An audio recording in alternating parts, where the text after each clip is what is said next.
pendant que j'étais à l'hôpital, ma fille de 7 ans est partie camper avec mes parents et ma sœur. Au coucher du soleil, elle m'a appelé en pleurant « Maman, aide-moi. La tante a disparu. Je suis toute seule. » J'ai appelé mes parents immédiatement. Ma mère a ri, elle doit apprendre à être indépendante. Ma sœur a ajouté « Mes enfants sont là, ah !» Le lendemain matin, ils m'ont supplié de leur pardonner. Avant de commencer l'histoire, n'oubliez pas de laisser un like et de vous abonner à la chaîne pour voir plus d'histoires comme celle-ci. Dans la petite ville de Glenwood Springs, nichée dans les montagnes du Colorado, Olivia Harrison, infirmière à l'hôpital local, préparait le petit déjeuner pour sa fille de 7 ans, Lily. Le soleil matinal filtrait par la fenêtre de la cuisine, projetant une lumière chaude sur son visage fatigué. « Lily, c'est l'heure de te lever. Tu n'as pas cours d'art plastique à l'école aujourd'hui ?» On entendit les pas de Lily descendre l'escalier. Ses cheveux châtains étaient en désordre et son pyjama froissé, mais son sourire était aussi radieux que le soleil matinal. « Maman, la maîtresse a complimenté le dessin que j'ai fait hier. » Olivia sourit et caressa doucement les cheveux de sa fille. Sa vie tournait autour de Lily. Elle s'était mariée jeune, puis avait divorcé. Elle s'était séparée de son ex-mari, Michael, il y a 3 ans, et n'avait que rarement de ses nouvelles. La vie de mère célibataire n'avait jamais été facile, mais chaque fois qu'elle voyait le sourire de Lily, elle sentait que toutes les difficultés en valaient la peine. Après le petit déjeuner, Olivia remarqua que son téléphone portable sonnait. L'écran affichait le mot « Maman ». Elle hésita un instant, puis répondit à l'appel. « Bonjour, maman. Olivia, on m'a demandé de tes nouvelles à la fête de l'association des agents immobiliers la semaine dernière.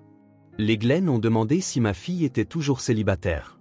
Tu devrais vraiment sortir un peu plus, socialiser. » La voix de Barbara était directive, comme d'habitude. Sa mère avait réussi en tant que propriétaire de l'agence immobilière locale, Harrison Realty, et menait une vie aisée.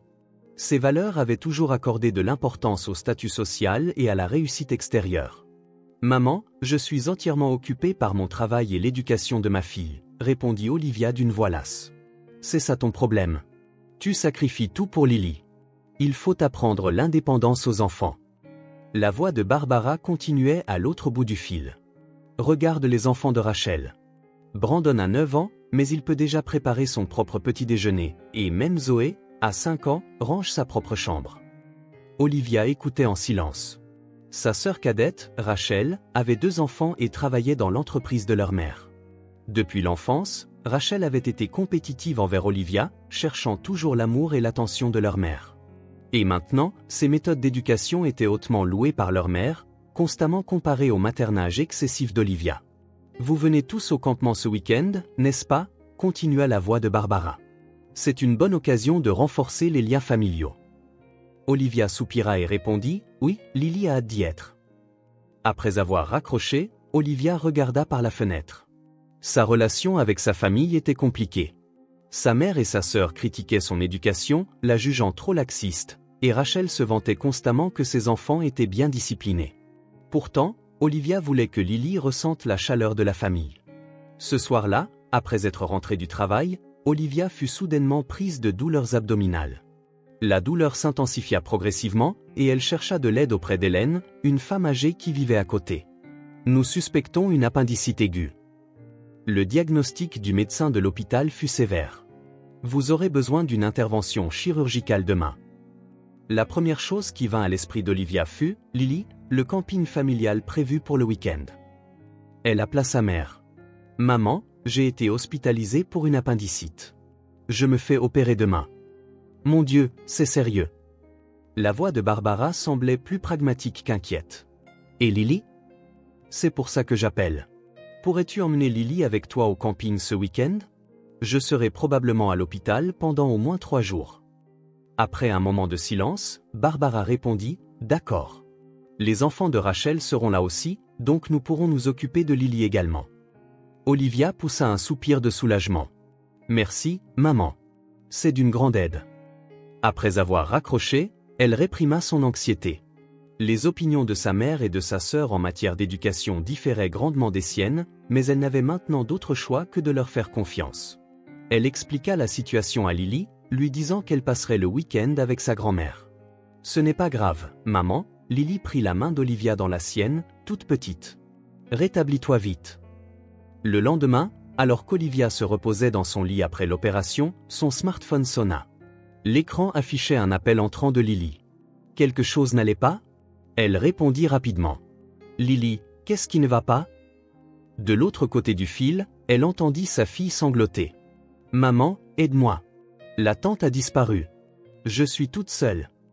Lily, reste calme. Où es-tu? Demanda Olivia, sentant son cœur bondir dans sa poitrine. Elle essaya de se redresser malgré l'aiguille de la perfusion dans son bras, grimaçant de douleur. Je ne sais pas, dans la forêt. La voix de Lily tremblait de peur. Je suis allée cueillir des fleurs et quand je suis revenue, la tante avait disparu, et grand-mère et tante Rachel n'étaient plus là non plus. La main d'Olivia tremblait. Ne raccroche pas. Je vais appeler à l'aide tout de suite. Elle contacta immédiatement sa mère sur un autre téléphone. La voix joyeuse de Barbara répondit. Olivia, l'opération s'est bien passée? Maman, où est Lily? Olivia ne put contenir sa colère. Pourquoi? Au camping, avec nous. C'est un mensonge. La voix d'Olivia tremblait. Je viens de recevoir un appel de Lily. Elle dit que la tante a disparu et qu'elle est seule dans la forêt. Elle entendit Barbara rire à l'autre bout du fil. Oh, tu exagères. C'est un entraînement pour devenir adulte. Nous lui apprenons juste un peu d'indépendance. Olivia n'en croyait pas ses oreilles. Pouvez-vous imaginer gagner 10 000 $ par mois juste avec YouTube, depuis chez vous? C'est exactement ce que j'ai fait avec des histoires, sans montrer mon visage ni utiliser ma voix. Consultez le lien dans la description si vous êtes curieux. Qu'est-ce que tu as dit? Vous avez laissé une enfant de 7 ans seule dans la forêt? C'est le terrain de camping de Silver Creek. C'est un endroit sûr et il y a des gardes forestiers aux alentours. Ne t'inquiète pas trop. Olivia était furieuse. Retrouvez Lily immédiatement. Mais sa mère dit seulement, les enfants ont parfois besoin de leçons difficiles. Lorsqu'elle appela sa sœur Rachel, celle-ci eut la même réaction insensible. Mes enfants vont bien.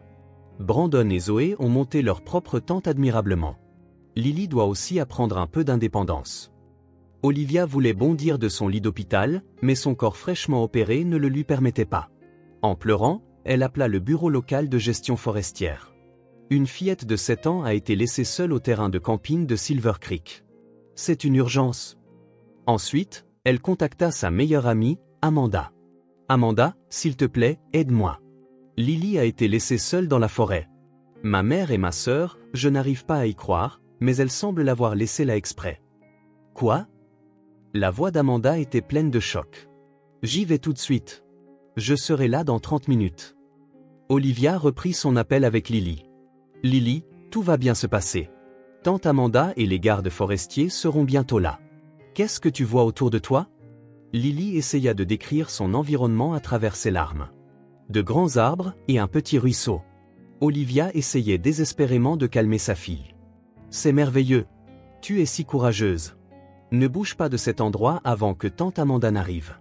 Pendant qu'elle continuait l'appel, la poitrine d'Olivia semblait sur le point d'exploser de colère et d'anxiété. Pourquoi sa mère et sa sœur feraient-elles une chose pareille? Lily n'était qu'une enfant de 7 ans. Elle se souvint d'incidents passés. Sa mère, Barbara, avait toujours insisté sur le fait que la dureté était de l'amour, et Rachel avait hérité de cet enseignement.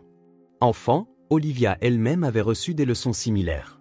À 10 ans, on l'avait obligée à marcher seule sur 5 km après l'avoir déposée de la voiture parce qu'elle avait oublié ses devoirs scolaires. La peur et l'humiliation de ce jour étaient encore vives dans sa mémoire. « Je ne leur pardonnerai jamais », jura Olivia. « Je ne leur confierai plus jamais Lily. » Une infirmière entra dans la chambre. « Mademoiselle Harrison, votre tension artérielle est élevée. Quelque chose ne va pas ?» Olivia expliqua la situation et demanda une autorisation de sortie temporaire. « Ma fille est en danger. Je dois y aller. » C'est dangereux juste après une opération, l'infirmière fronça les sourcils. « Je suis moi-même infirmière.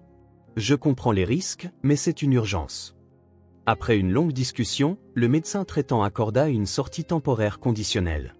Amanda arriva à l'hôpital et emmena Olivia dans sa voiture. « Je n'arrive pas à y croire, » dit Amanda alors qu'elle conduisait sur la route de montagne sombre. « Pourquoi une famille ferait-elle une chose pareille? » Elle pense que c'est de l'éducation, répondit amèrement Olivia. Mère m'a élevée de la même manière, pour devenir une femme forte et indépendante. Amanda secoua la tête en silence. Les deux femmes se dirigèrent vers la forêt, enveloppées d'obscurité. Le cœur d'Olivia était rempli de pensées pour sa fille. Comme Lily devait avoir peur dans le noir maintenant. Le téléphone portable d'Olivia sonna. C'était un appel du bureau de gestion forestière. Mademoiselle Harrison, nous avons des nouvelles de votre fille. La voix du garde forestier avait une note de soulagement. Un chasseur local, Monsieur Marcus Fisher, a trouvé et protégé votre fille. Elle est maintenant en sécurité dans sa cabane de chasse.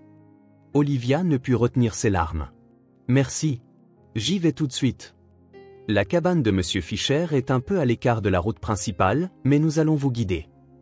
Olivia ressentit enfin un peu de soulagement, mais sa colère ne s'était pas apaisée. Je suis contente que Lily soit en sécurité, dit Amanda, mais tu devrais adopter une position ferme avec Barbara et Rachel. C'est proche de la maltraitance infantile. Olivia acquiesça en silence.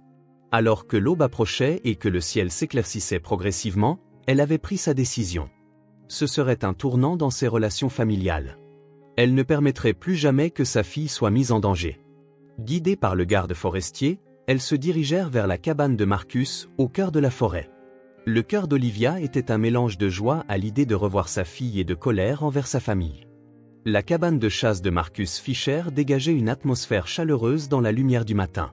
Quand Olivia se précipita dans la cabane, elle vit Lily, enveloppée dans une épaisse couverture devant la cheminée. Elle sirotait un chocolat chaud dans une tasse et parlait avec un homme de grande taille. Lily. En entendant la voix d'Olivia, Lily leva les yeux. Ses yeux étaient rouges et gonflés d'avoir pleuré, mais une lueur d'espoir brillait en eux à la vue de sa mère. Maman. Lily posa la tasse, rejeta la couverture et sauta sur ses pieds.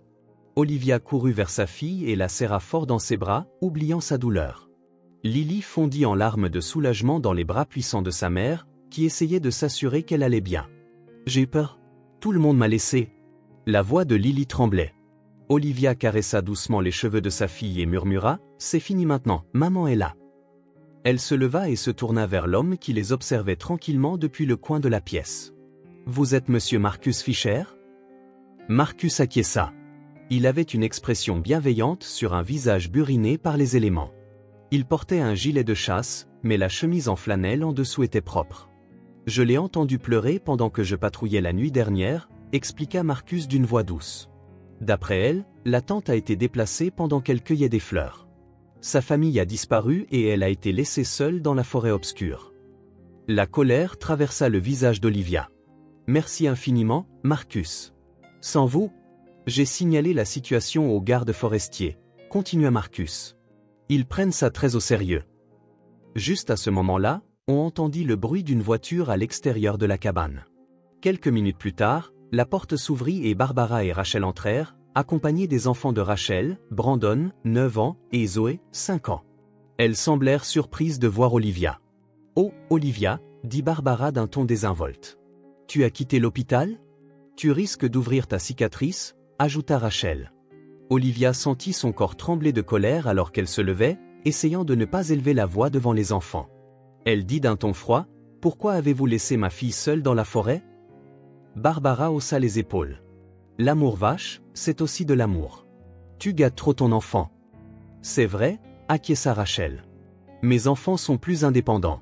Regarde, Lily va bien, tu exagères. » La colère d'Olivia atteignit son paroxysme. « L'indépendance ? Vous appelez ça de l'éducation de laisser une enfant de 7 ans seule dans une forêt la nuit ?» Sa voix monta, incapable de contenir ses émotions. « Vous avez mis Lily en danger. » Barbara fronça les sourcils. « Il n'y avait aucun danger. Nous surveillions de loin et serions intervenus si nécessaire. »« C'est un mensonge, » rétorqua Olivia. « Quand je parlais à Lily au téléphone, vous étiez au camping. C'est à au moins 6 kilomètres d'ici. » Marcus intervint doucement. « Excusez-moi, mais ce n'est pas seulement de l'éducation, c'est proche de la maltraitance. Laisser un enfant de 7 ans seul dans la forêt la nuit est dangereux, quels que soient les critères. » Barbara et Rachel essayèrent de l'ignorer, mais les mots de Marcus avaient du poids. « Je connais ces forêts depuis 20 ans. La température chute considérablement la nuit et la faune devient active. Elle risquait l'hypothermie ou des rencontres avec des animaux sauvages. »« Ça ne vous regarde pas, » éleva la voix Barbara. « C'est une affaire de famille. » Olivia dit d'une voix tremblante, « Non, ce n'est plus une affaire de famille. C'est une question de sécurité infantile. Lily sanglotait de terreur. Expliquez-moi pourquoi vous l'avez abandonné. Alors que la tension montait, le fils de Rachel, Brandon, cria soudainement « Tante, regarde !» La vidéo de mamie et maman devient virale. Tous les yeux se tournèrent vers la tablette de Brandon. Il montre à l'écran avec une expression fière. Une plateforme de médias sociaux était affichée, et une vidéo avec un nombre de vues en augmentation rapide. Quelle vidéo? Rachel essaya de prendre la tablette à son fils, mais Brandon l'esquiva rapidement. C'est moi qui l'ai prise. Je voulais montrer à tout le monde comment on taquinait Lily. La tablette diffusa un enregistrement vidéo des événements de la nuit précédente.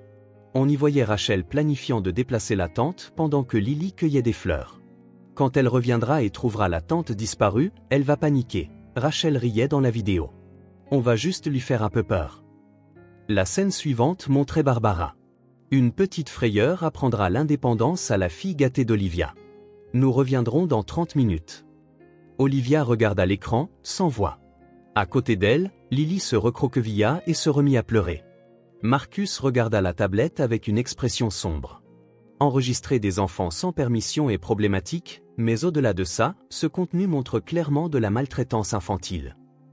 Il regarda sévèrement Barbara et Rachel. Les gardes forestiers ont déjà signalé la situation au service de protection de l'enfance. Cette vidéo servira de preuve. Barbara et Rachel devinrent livides. Rachel confronta son fils. « Brandon, à qui as-tu envoyé cette vidéo ?» Brandon répondit fièrement, « Je l'ai envoyée à tous mes amis de l'école. Des centaines de personnes l'ont déjà vue. » Olivia regarda sa mère et sa sœur d'un regard froid, tout en tenant Lily. « Maintenant, je comprends ce que vous avez fait. » Sa voix était calme, mais contenait une colère brûlante. Ce n'est pas seulement de l'éducation, c'est un traitement cruel. Amanda posa sa main sur l'épaule d'Olivia pour lui montrer son soutien. Un garde forestier entra dans la cabane et commença à évaluer la situation. Barbara et Rachel essayèrent de trouver des excuses, mais l'existence de la vidéo racontait toute l'histoire. Olivia embrassa le front de Lily. « Tout va bien maintenant. Maman va te protéger », jura-t-elle dans son cœur. L'atmosphère dans la cabane changea radicalement. La peur colora les visages de Barbara et Rachel, et leur attitude devint soudainement étonnamment douce. « Olivia, s'il te plaît, » dit Barbara d'une voix soudainement suppliante. « Nous ne voulions que l'éduquer. Tu as été élevée de la même manière quand tu étais enfant, n'est-ce pas?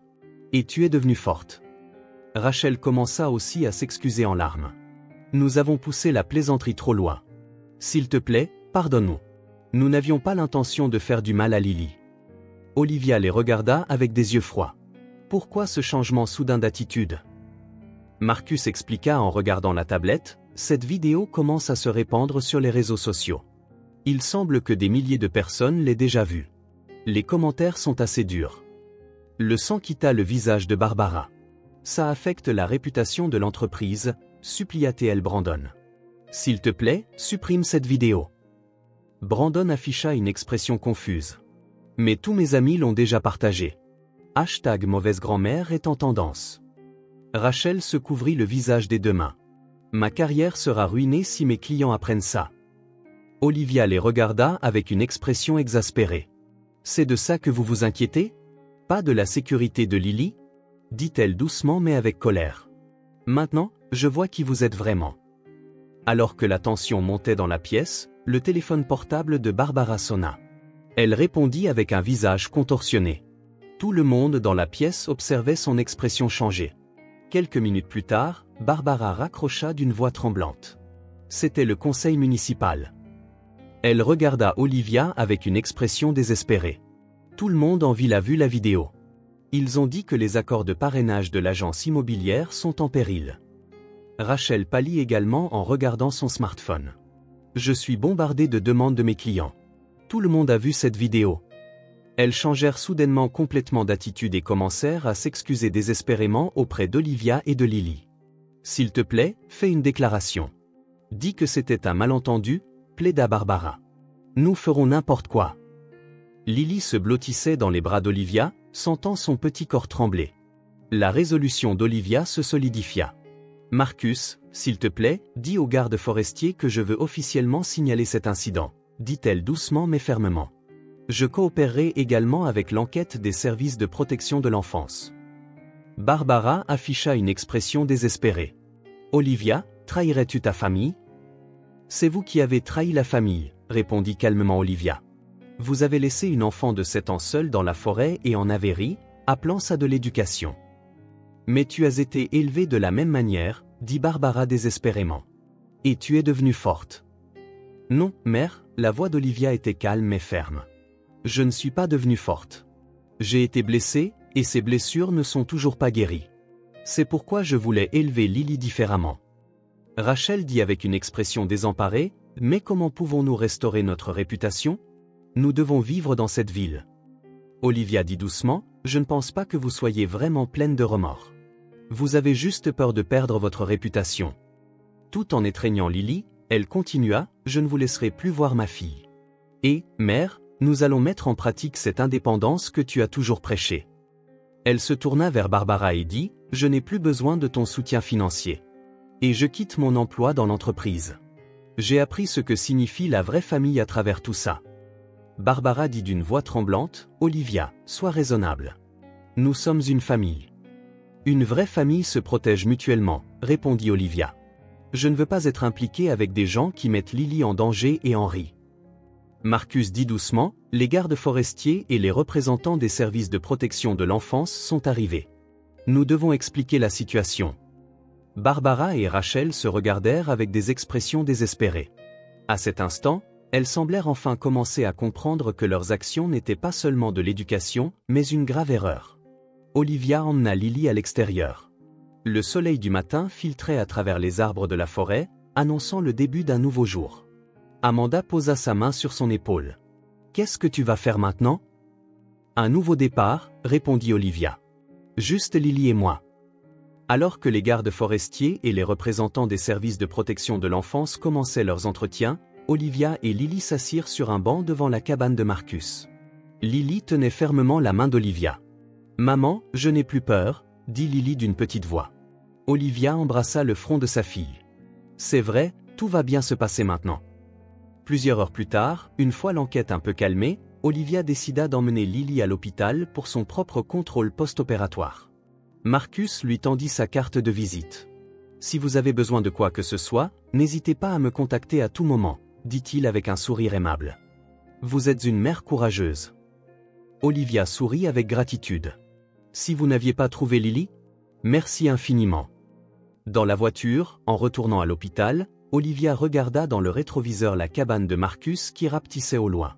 Les silhouettes de Barbara et Rachel, entourées de gardes forestiers, étaient également visibles.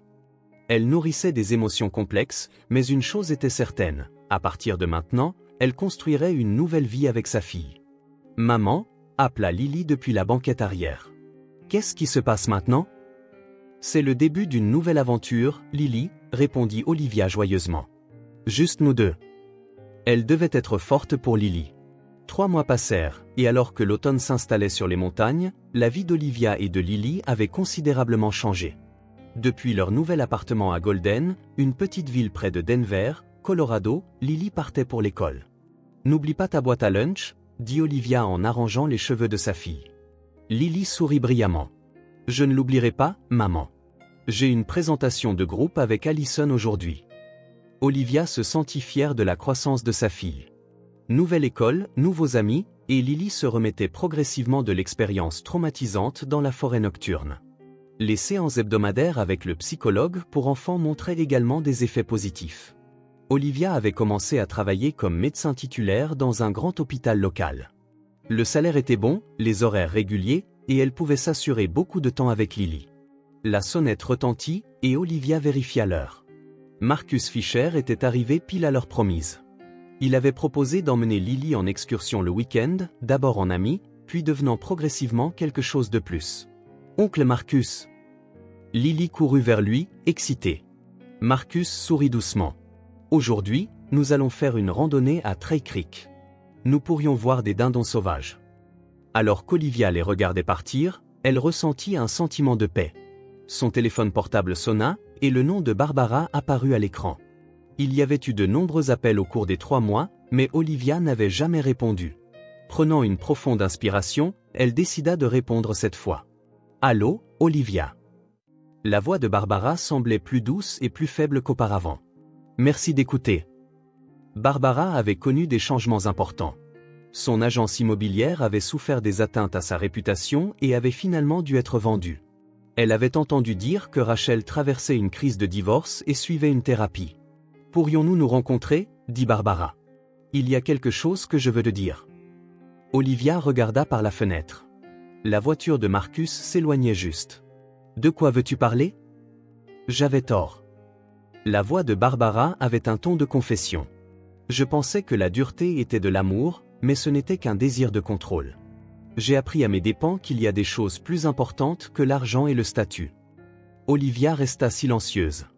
J'ai vendu l'entreprise, continua Barbara, et j'ai créé un fonds fiduciaire pour toi et Lily. Mais je n'essaie pas de racheter notre relation avec de l'argent. C'est juste ma façon de réparer les choses. Olivia avait des émotions complexes, colère, tristesse et un amour compliqué pour sa mère. Je ne peux pas te pardonner tout de suite, dit-elle doucement.